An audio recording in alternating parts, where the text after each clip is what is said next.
joins me now live from Lahore, I think. Mr. Khan, is that correct?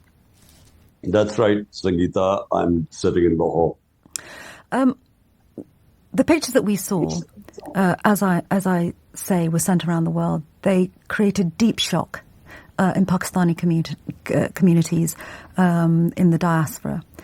Just describe to us how that arrest came about and what it felt like to be in the middle of it all. Well, Sangita, it was meant to create shock, and it was meant to, provoke my followers to demonstrate, go out in the streets, because I was on bail. There was no reason I should have been arrested. I was sitting in the precincts of the Islamabad High Court, about to appear in the court, and I was abducted. And it wasn't the police. It was basically a commando action. And I guess I should be flattered that at the age of 70, they needed commandos to pick me up. I mean, police could have sufficed. I wasn't going to resist arrest. But it wasn't an arrest. They abducted me from there. And later on, and let me say, abducted like I was some sort of a terrorist. I mean, the way they came in, broke the windows, beat up the staff, beat up the people who were guarding me, beat up the lawyers. And then the way they took me in this Jeep, so it was going to provoke a reaction. And there was a reaction because the Supreme Court later ruled that this was unlawful, what they had done. But the reaction, there was a reason why the government and the establishment wanted the reaction, because they used that to crack down on my party.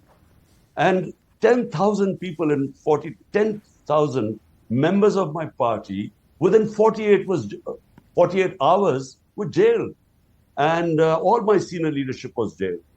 And this crackdown, they justified because there were these demonstrations. And in the demonstrations, there were about 4 buildings that were set on fire. And they based this on the arson, this crackdown. So we've had the most unprecedented crackdown in the history of our country. It's never happened like this before. Mr. Khan, the Pakistani government, of course, and the ruling party take a very different view of what happened. They have filed 160 criminal charges against you that range everywhere from corruption all the way up to terrorism charges. The Interior Minister, Rana Sanullah, accused you of personally planning the attacks on military installations in the past, and they say that you are somebody who is attempting to destabilize democracy in Pakistan. What would you say to that? Well, firstly, there were already 140 cases on me before this incident. So 140 cases of 40 or 50 of terrorism and blasphemy and 2 of corruption and so on. I mean, sedition, treachery against the government and so on. So this only triggered more cases. While I was in jail, I mean, I was completely cut off from everyone. I mean, since then, I've had 30 more cases on me. So, which again include terrorism and so on. But my point is that surely there should have been an independent investigation of what happened after I went to jail. Surely this arson should have been investigated independently. Bear in mind that there were 25 non-violent people protesting peacefully were shot dead. There's no mention of 25 members of my party shot dead, and about 50 having bullet wounds. You know, some have, 2 have lost their legs. One is, paralyzed. So there's no mention about what happened, the crackdown that took place. So there's no independent investigation. Understood. We claim that this arson was deliberately done to actually justify this crackdown. We believe that this was exactly what happened when Adolf Hitler used in 1933, the arson in the German parliament, in the Berlin parliament. He used that to crack down on the communists and just finished off all opposition. I understand your point. This is what's happening here. I understand your point, which is that you're accusing the Pakistani government or the Pakistani ruling party of trumping up claims against you and inciting violence in order that they can find a reason to arrest you. On the 7th of June, Al Jazeera reported that you had been formally named in connection with the killing of a lawyer who had accused you of high treason. What would your reaction to that be? Look, this was one of the cases which subsequently was thrown on me. A lawyer out of 150 cases, that now it's 170 cases, then 150. One case was of a lawyer having a sedition case against me. It was so insignificant, that case, that it doesn't even register on my radar.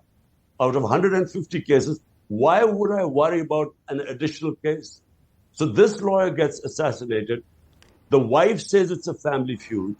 The son initially claimed it was a family feud. Then he was kept by the authorities for 12 hours, and then he changed it to blaming me for the murder. Obviously, I'm going to contest it. It's a joke. But let me just say one thing. Look, why is the government doing this? So let the listeners understand what is going on in Pakistan. Well, I was going to ask you about this because when your arrest was reported and we saw those images around the world, many people were commenting, both inside and outside Pakistan, saying that the reason this was happening is because you had colluded with the Pakistani army to gain power, and when you fell out of favour with them, they essentially kicked you out.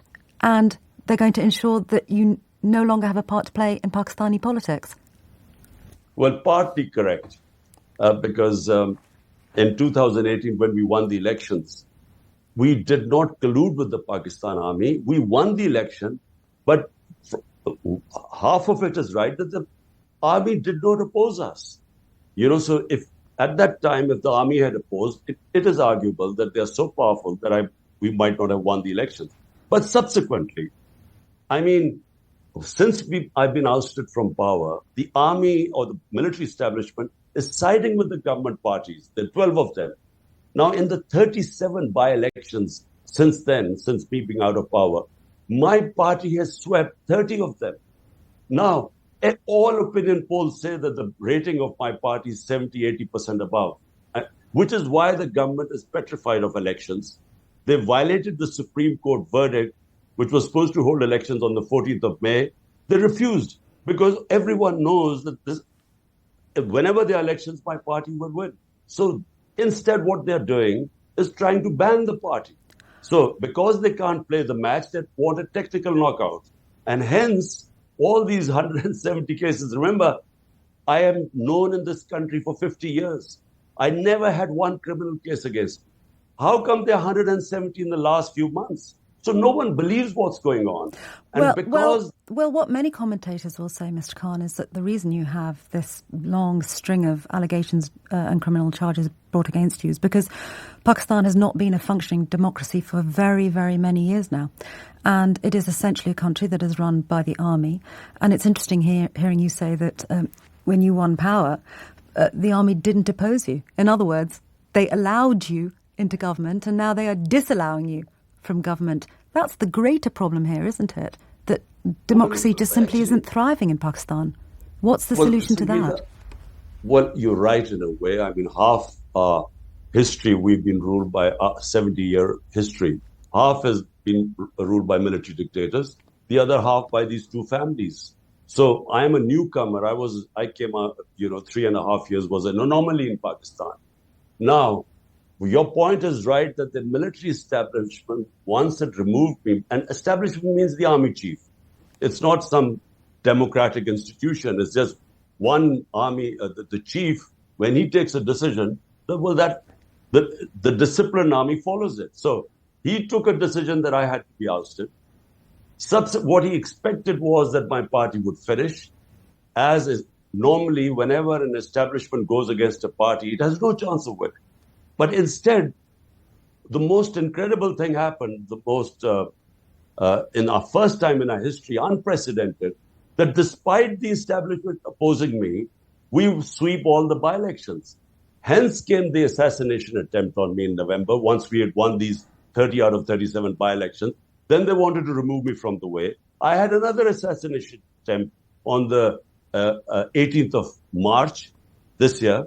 And since then, once I survived that, I think this is now the last card of actually banning the party. Banning the biggest party means you are actually dismantling democracy in Pakistan. This is the main issue right now.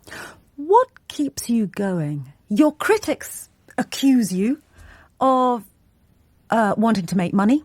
That's one of the many allegations and charges brought against you. Your critics say it's about money, it's about power. Your life has been directly under threat. There have been 2 assassination attempts against you. You've got the army, who have controlled politics in Pakistan for many years. What is it that is really motivating Imran Khan to keep going? Well, Sangita, look, people who want money do not risk their lives. I mean, what's the point of dead people can't use money? So who would take a risk when you've already had 2 assassination attempts? There was a third one which I preempted, and I was lucky because I found out beforehand. So who would risk their life for money? Look, for me, the reason why I came to politics in 27 years ago, when I did not have to, I was the biggest name in the country. I had whatever money I needed. I had enough of money, love and respect. Why would someone spend 22 years of their lives struggling and basically being in the wilderness? I mean, out of this time, 15 years I was in the wilderness, an outsider. No one thought I had a chance. Why would someone do that for financial gains when you had ample opportunity to do anything and make money? And secondly, power. Well, power to see my country a democratic country, rule of law. And where did I get inspired, by the way?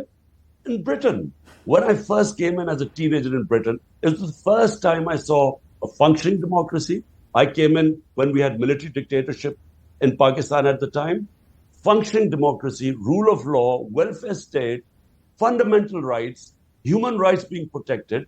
That's what inspired me to start my movement 27 years ago, movement for justice, because justice brings rule of law, which brings real democracy, which means freedom, and which brings prosperity.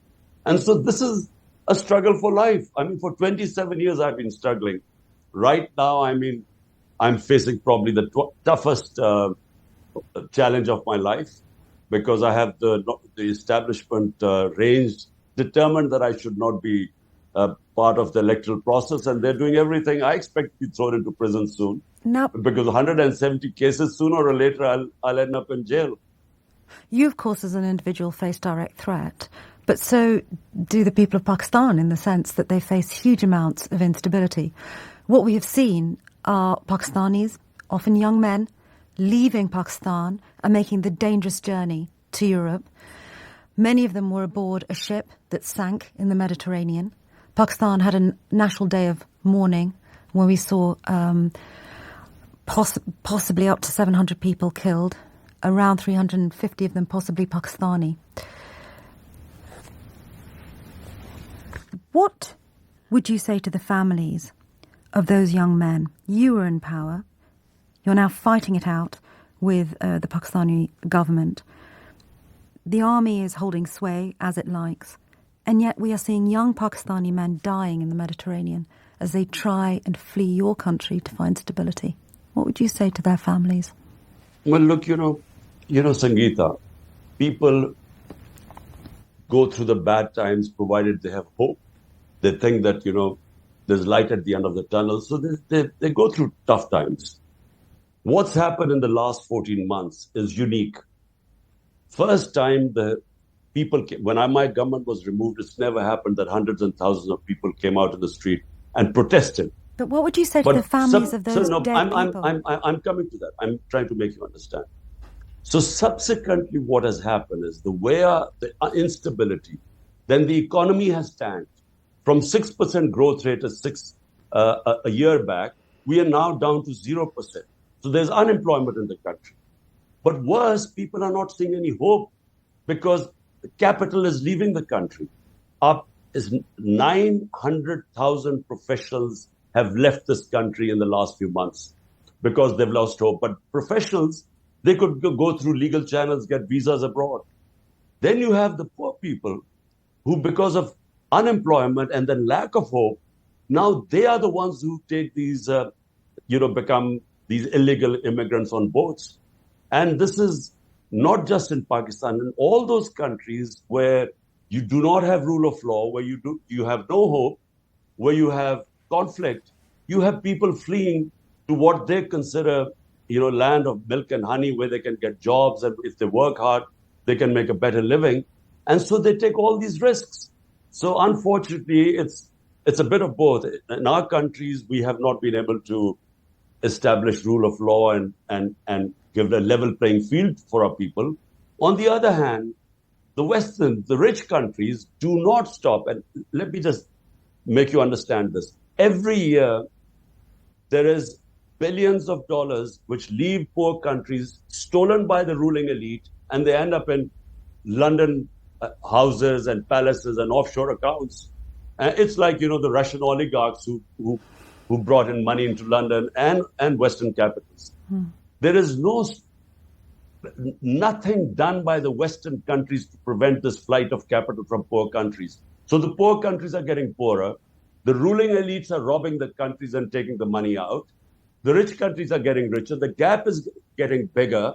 And so this immigrant problem is going to get worse unless the Western countries and the richer countries stop this flight of capital, the plunder of the developing countries by their ruling elites.